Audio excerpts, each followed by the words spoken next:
Assalamualaikum warahmatullahi wabarakatuh. Jumpa lagi bersama Nuraini. Saya seorang pengajar kimia di SMA Negeri 2 Majalaya. Pada kesempatan kali ini, saya akan memaparkan bahan pembelajaran kimia di awal semester 2 untuk kelas 12 IPA, yaitu tentang gugus fungsi senyawa karbon. Gugus fungsi adalah gugus atom yang menjadi ciri khas suatu deret homolog.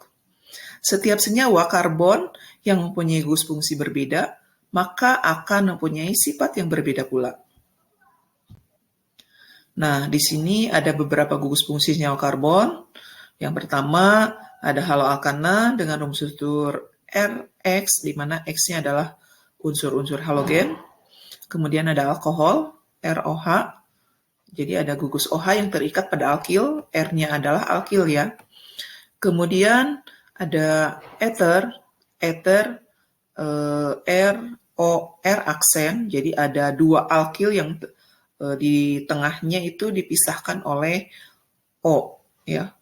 Kemudian sehingga ether itu disebut juga oksialkana ya. Selanjutnya adalah ada aldehid ya atau alkalan. Di sini rumus strukturnya R, C, rangkap 2, O, kemudian H. Jadi ada gugus COH yang terikat pada alkil. Kemudian yang kelima ada keton atau alkanon, ya, RCO-R aksen. Ya. Jadi ada dua alkil pada gugus C, rangkap 2O. Selanjutnya ada asam karboksilat RCOOH ya. COOH terikat pada alkil, itu asam karboksilat. Kemudian yang terakhir adalah ester RCOOR aksen ya. Di sini kita bisa membedakan antara alkohol dan ether, itu bedanya ada R aksen, H-nya dengan R aksen, sehingga alkohol ether itu merupakan isomer gugus fungsi ya, untuk jumlah C yang sama berisomer. Dan aldehid itu berisomer gugus fungsinya dengan keton, asam karboksilat itu dengan ester, karena dia berbeda H dan R aksen. Tapi ini untuk jumlah C yang sama ya. Selanjutnya kita bahas tentang haloalkana. Haloalkana di sini adalah halogen dengan alkana gitu ya. Jadi rumus strukturnya Rx ya. X di sini adalah unsur halogen, bisa F, Cl, Br dan I, dan R-nya adalah alkil.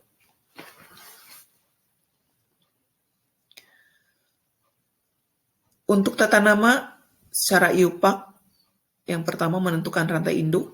Rantai induk biasanya rantai yang terpanjang ya, kemudian memberikan nomor, dan nomor pertama itu C yang lebih dekat ke gugus halogennya. Contoh, sebagai contoh, di sini adalah ada CH3, CH2, Cl. Di sini disebut juga 1-kloroetana. 1-kloroetana.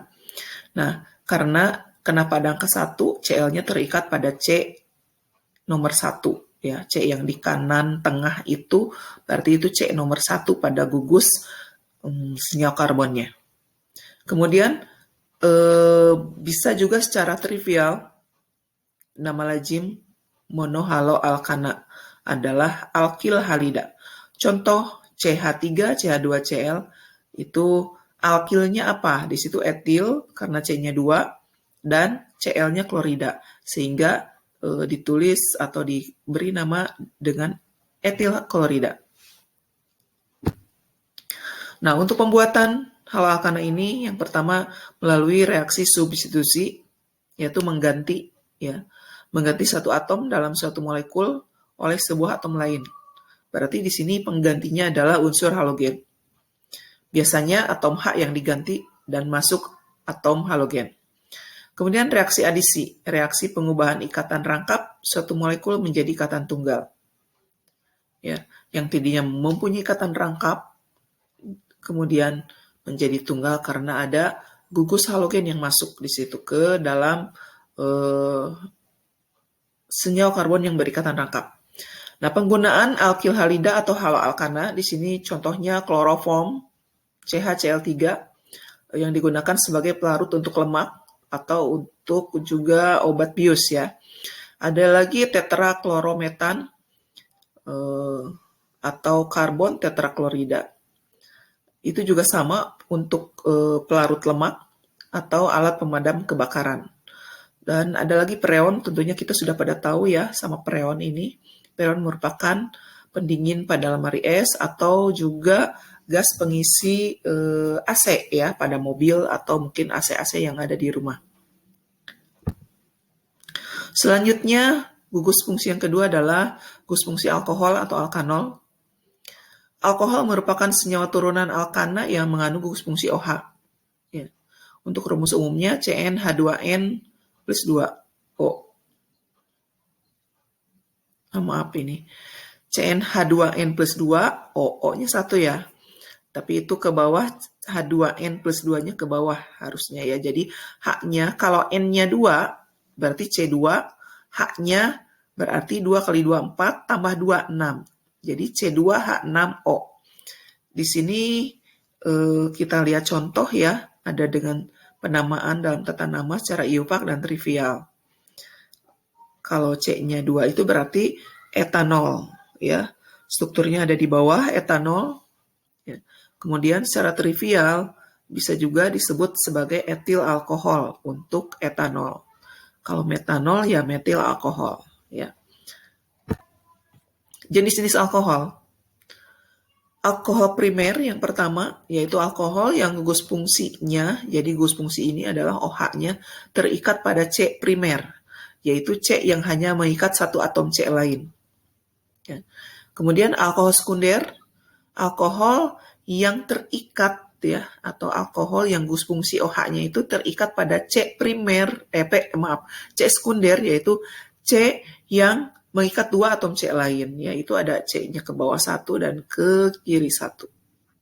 Selanjutnya ada alkohol tersier, yaitu alkohol yang gugus fungsi OH-nya terikat pada atom C tersier. Nah, di sini C yang mengikat OH tidak mempunyai H lagi, ya. Tapi 3 ikatannya adalah alkil ya.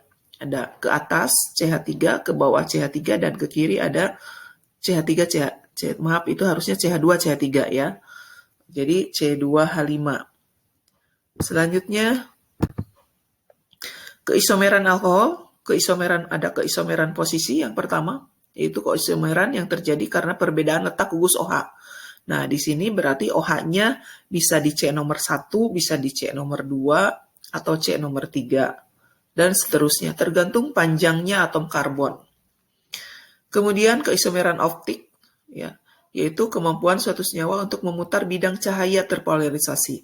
Nah, biasanya untuk keisomeran optik ini adalah OH-nya itu terikat pada C, di mana si C ini mengikat yang berbeda-beda gugus, misalnya berbeda alkil, misalkan ke atas itu metil, ke kirinya ada etil, atau ke bawahnya etil, ke kanannya ada propil. Jadi berbeda-beda. Biasanya terjadi keisomeran optik itu ada pada C tersier. Atau bisa ada pada C sekunder juga, misalkan ke atasnya H, ke bawahnya metil, ke kirinya adalah propil, bisa seperti itu. Ya, pada sekunder dan pada tersier, tidak mungkin terjadi pada primer. Kemudian keisomeran fungsi, yaitu keisomeran yang terjadi karena perbedaan gugus fungsi yang sudah dijelaskan di awal. Sifat-sifat alkohol, yang pertama mudah terbakar, mudah bercampur dengan air, bentuk fasa pada suhu ruang, untuk C1 sampai dengan C4 berupa gas atau cair, untuk C5 sampai C9 berupa cairan kental seperti minyak, dan untuk C10 atau lebih berupa zat padat. Pada umumnya, alkohol mempunyai titik didih yang cukup tinggi dibandingkan alkananya. Hal itu disebabkan adanya ikatan hidrogen atas molekulnya.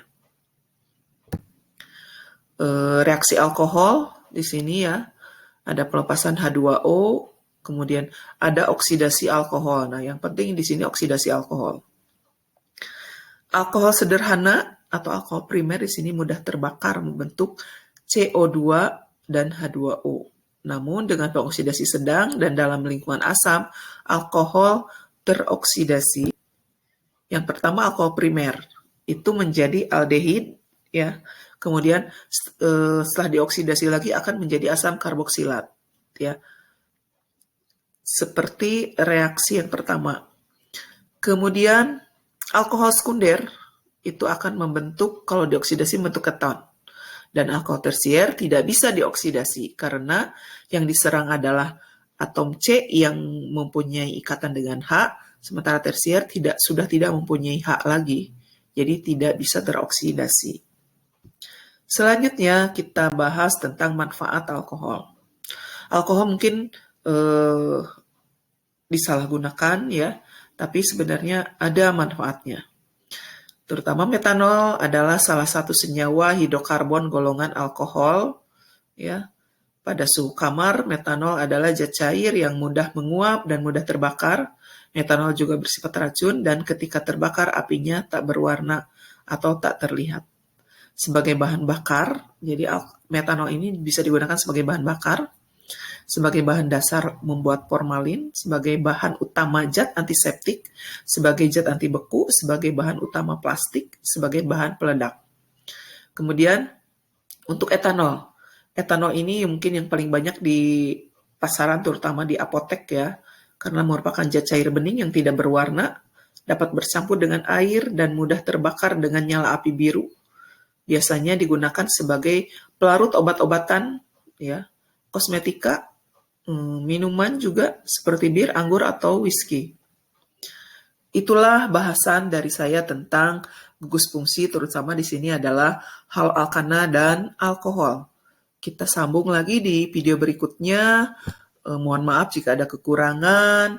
Saya ucapkan terima kasih ya telah menyimak. Semoga bermanfaat.